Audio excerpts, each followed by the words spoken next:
అందరికీ నమస్తే అండి. ఈరోజు జస్ట్ ఇప్పుడే కలెక్టర్స్ కాన్ఫరెన్స్ మొదలైంది. సో ఈ మీటింగ్ మొదలైన వెంటనే సీఎం గారు చాలా అంశాల్లో కలెక్టర్లకు సున్నితంగాను అండ్ గట్టిగా స్ట్రాంగ్గాను మందలించారనమాట.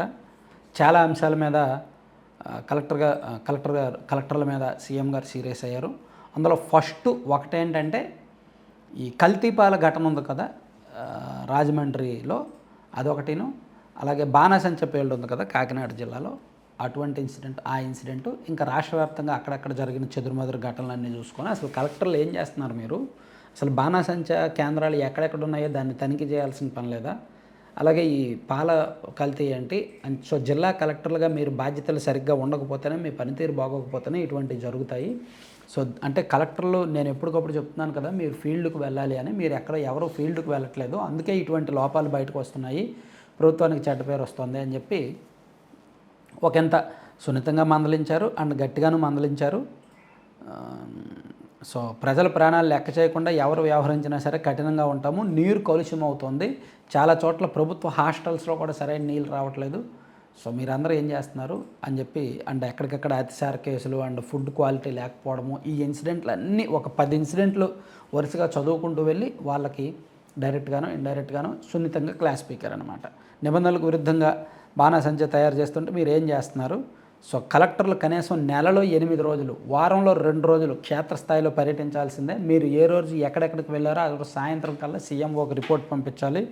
సీనియర్ సెక్రటరీలు 4 రోజుల పాటు వెళ్ళాలి అని చెప్పి చెప్పారనమాట.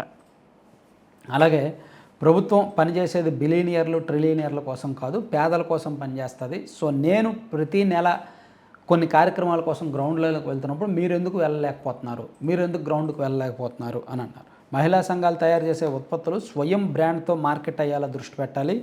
మార్చి 23వ తేదీన ఆర్సెలర్ మిత్తల్ ప్రాజెక్టుకు శంకుస్థాపన చేయబోతున్నాము. అలాగే రాయలసీమలో కూడా 30,000 కోట్లతో, రాయలసీమతో సహా పశ్చిమ ప్రకాశం మార్కాపురం జిల్లాలో కూడా 30,000 కోట్లతో ఒక ఉద్యాన హబ్ ప్రణాళిక రూపొందించాము. ఆ వర్క్స్ కూడా త్వరలోనే స్టార్ట్ అవుతాయి.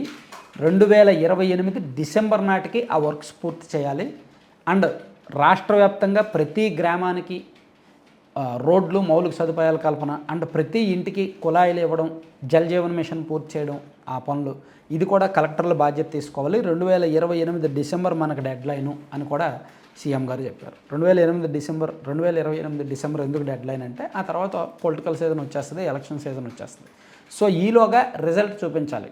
ఒకవైపు రాయలసీమ ప్రాంతం, ఇది ఉద్యాన హబ్గా మారాలి, కొంత రిజల్ట్ కనిపించాలి. మరోవైపు గ్రామీణ ప్రాంతాల్లో మౌలిక సదుపాయాలు ఉండాలి అండ్ ఇంటింటికి కూడా నీళ్లు కూడా అందించాలనేది ప్లానింగ్ అనమాట. ఇట్లా ఈ కూటమి గవర్నమెంట్ వచ్చిన తర్వాత ఇది 6వ కలెక్టర్స్ కాన్ఫరెన్స్. సో గతం కంటే భిన్నంగా ఈ కలెక్టర్స్ కాన్ఫరెన్స్లో కొంచెం సీరియస్గానే జరుగుతుంది.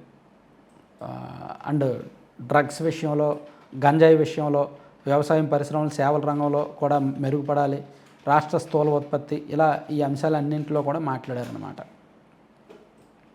సో ఎందుకు ఇంత సీరియస్గా జరుగుతోంది అనేది మీకు ఐడియా ఉందా? ఎందుకంటే కలెక్టర్స్ పనితీరు చాలా చోట్ల బాగోవట్లేదు. పొలిటికల్గా కొన్ని ఆరోపణలు అండ్ ఫిర్యాదులు వస్తున్నాయి. అండ్ కొంతమంది ఐఏఎస్లు ప్రభుత్వానికి వ్యతిరేకంగా గూడు పుటాని చేస్తున్నారు అనే ఒక టాక్ ఉంది. సో ఈ కలెక్టర్స్ మీటింగ్లోనే హెచ్ఓడీలు కూడా ఉంటారు కాబట్టి పనిగా హెచ్ఓడీలను కూడా ఇండైరెక్ట్గా వార్నింగ్ ఇచ్చి ఉంటారని. సో ఎవరెవరు ఏం చేస్తున్నారో, ఎవరెవరు ఎక్కడికి వెళ్తున్నారో, ఎవరు కలుస్తున్నారో అనేది కూడా మా దగ్గర సమాచారం ఉంటుంది అనేలాగా ఉచ్చురకలు అంటించారనమాట. సమావేశం ప్రారంభానికి ముందే ఇటువంటి కామెంట్స్ వచ్చాయి.